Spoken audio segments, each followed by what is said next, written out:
Hey guys, what's up? Welcome to my video. Uh Man, I'm at the park right now. Parked at the park. It's raining out and my car won't start. I'm having issues starting my car. I'm having issues cranking up my car. Oh man, so I pretty much, this car worked fine the whole entire day. Wasn't any kind of warning or anything like that with the car not starting. I went to the park, pretty much just walked around for 2 hours. It was getting dark. I came back to my car, tried to start it just to go home, and this situation happened where it's doing absolutely nothing as far as cranking up is concerned. And this sucks a lot. But here's the thing about it. Originally, I thought it was the battery because I haven't changed the battery in a long, long while. We're talking about like maybe 2-3 years.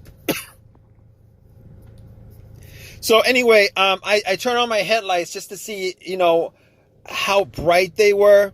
I don't think 2 hours, if I left anything on, I don't think I left the light. I'm pretty sure I didn't leave my lights on. Anyway, I went out, turned the headlights on and try to see whether they were bright or not. Considering it's overcast out and it's kind of drizzling, they're pretty bright. Those headlights were bright. So I assume it wasn't the battery. But I can't be 100% sure of that. I was, with my headlights that bright, I should be getting a little, a slow crank, something like a little slow crank or something like that. But I was like, I didn't hear anything except for, a click. That's all I heard was a click. I must have tried the whole entire time. I must have tried like 15 times to try to turn it on, and all I heard was a click. Originally I was thinking, okay, I had an Altima that had the same issue where it wouldn't start, and a lot of there were some videos that said it was the brake switch. So going back to that, I was like, maybe it was the brake switch that was the problem. So I had somebody check my lights out, my brake lights from the back while I put my foot on the brakes, and the brake lights were bright. They were working. At that point, I knew that it was not the brake lights, that it was not the brake switch that was the problem. All right, I could rule that out. So I ruled that out. All right. So as far as the battery is concerned, I opened the hood up, and I was looking at the battery, seeing whether there's any kind of corrosion on the battery. There wasn't a lot of corrosion on there. It was pretty clean. But I had some orange soda, a can of orange soda I was gonna drink up after the exercise, but I still got it. Anyway, I went out and I opened it up and I poured some of it on the two terminals, just to see, maybe I had some luck or something like that, because maybe it was the inside of the terminals from the clamp from the cables that was corroded. Anyway, that cleaned it up pretty good. I came back and tried to start it, and nothing. I heard a click again. I heard a click, but nothing. There was no, the engine wasn't turning. The start, it wasn't starting up at all. There was nothing. The thing about it is, all my electricity work in the car. All right, I had the remote. I opened the doors with the remote. Heard the loud beep beep beep, and all the sounds were good. Radio turned on immediately. Blower motor, and everything on the dash. Everything is fine. Everything works fine. Power windows. Everything works fine except for one problem. I can't get my engine to crank. So at that point, I was like, maybe it's not the battery. Maybe it's not the battery. I'm not sure 100%. The dude who helped me out to check out my brake lights, I actually asked him to help me out with a jump, and he had a truck, helped me out, jumped it, twice. Jumped first time around, it didn't work. Second time around, try to jump it, and nothing. I actually had the cables on there for a couple minutes, but nothing. All right. So, anyway, I could rule out the battery at that point. So at this point, I ruled out the brake switch. I ruled out the battery because it was jumped and nothing happened. So it's not the battery.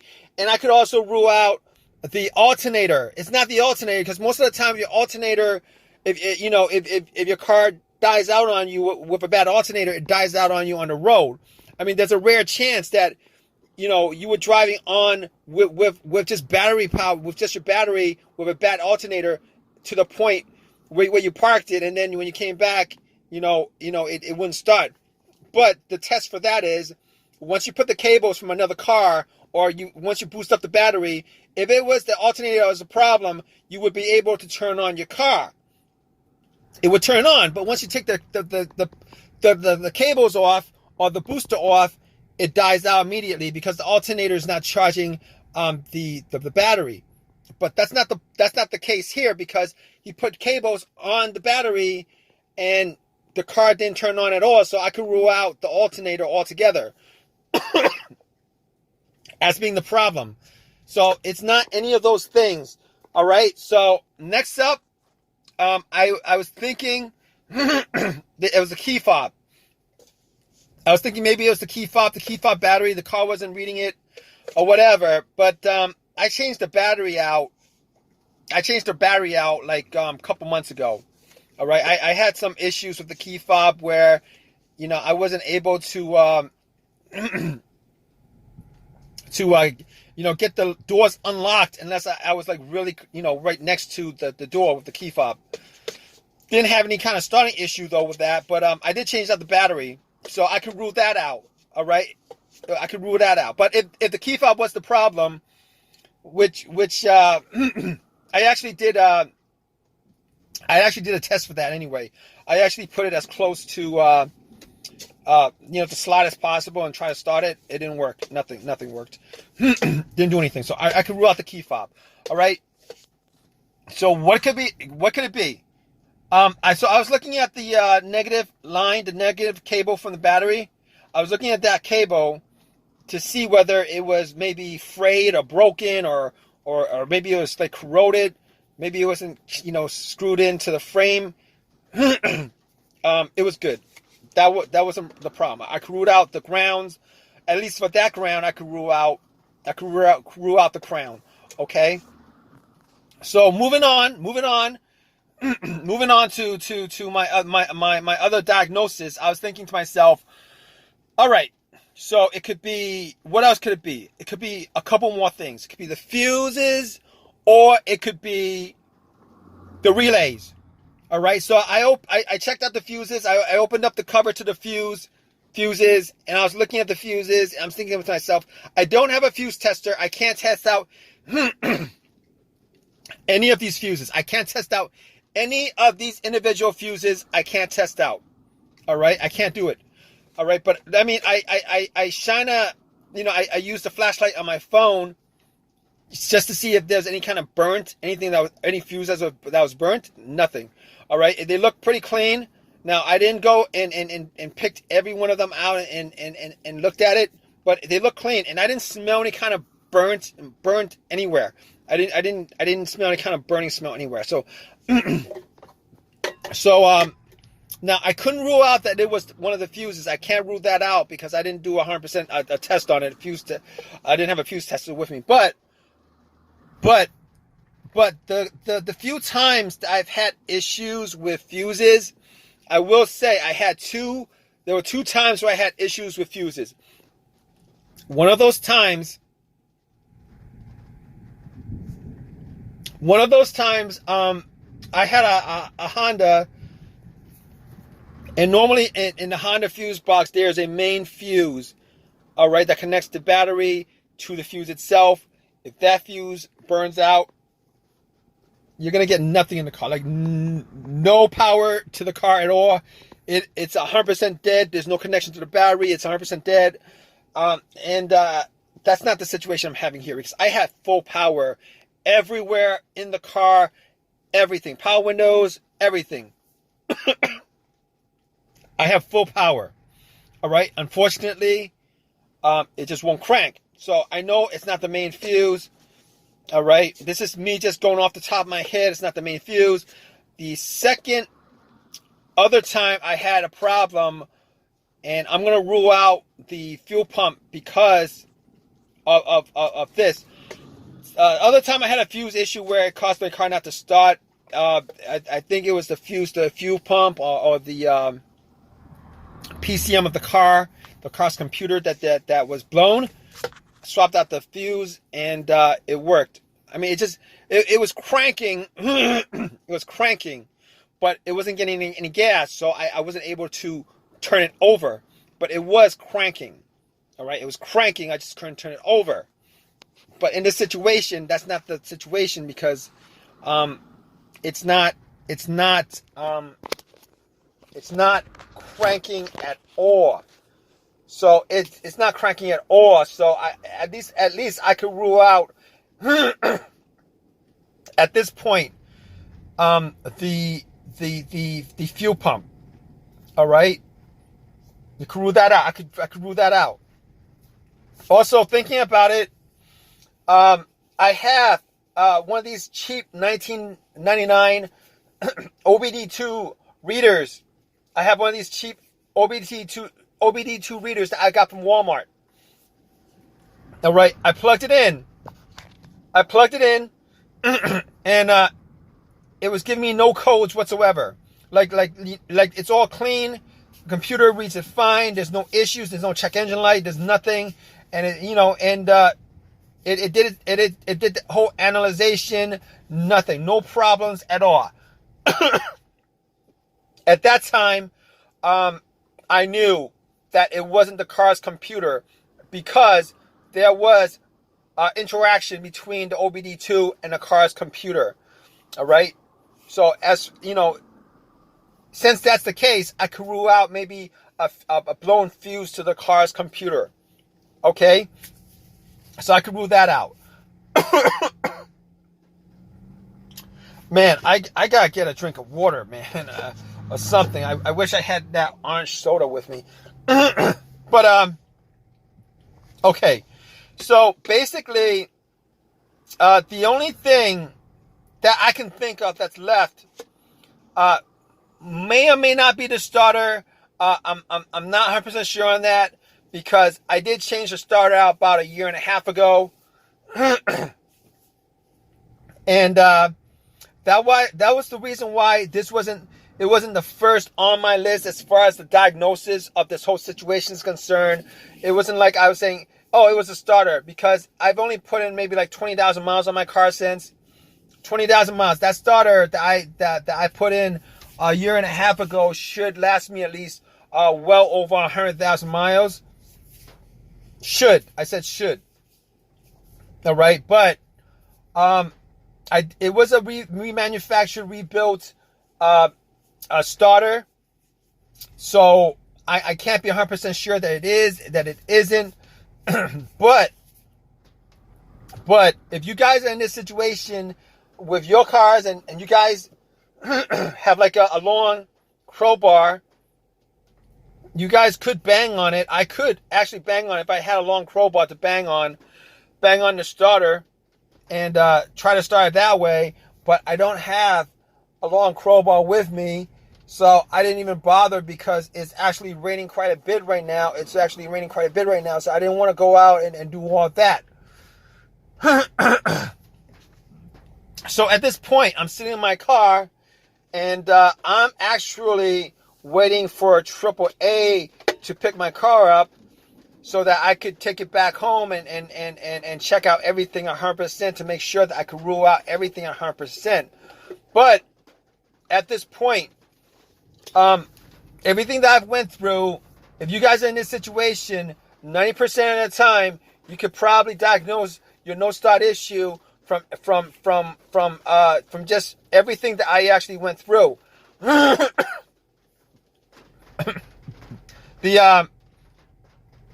So everything, it's got to be one of those things or the starter, which I'm not 100% sure of.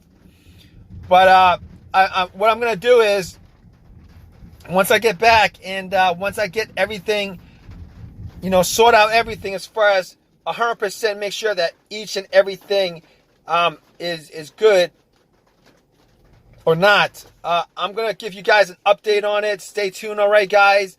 All right, stay tuned, guys.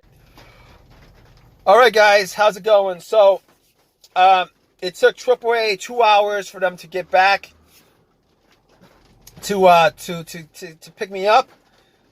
But I love AAA. I don't have anything bad to say about it. I pay like $120, and they give me 4 rides, 2 of which is like a 200-mile tow service. 200 miles tow, but 4 service calls. But whatever. If you guys don't have AAA, you guys should definitely get it. But back to this whole entire issue that I had with my car. So I got it back. They towed it. I got it back home, and I started doing some tests on it. I did the battery test again. I boosted it with a power pack. Nothing. All right. So it was definitely not the battery. Definitely not the alternator. Ruled that out. As far as the fuses, the relays, did all the tests on the fuses. Not a single one of them was blown. As far as the relay is concerned, I heard a click. Like I told you before, I heard a click every single time. So that click actually came from the relay. So I knew for a fact that the relay wasn't a problem, but just in case, I actually did swap out one relay for the starter relay just to see maybe it was with the relay. I probably should have done that, did that test on the relay, but but it was raining out, and I was just tired. I didn't think of that, but I did that test, and the relay starter did nothing. It didn't start at all. Check out the grounds. The grounds were all good.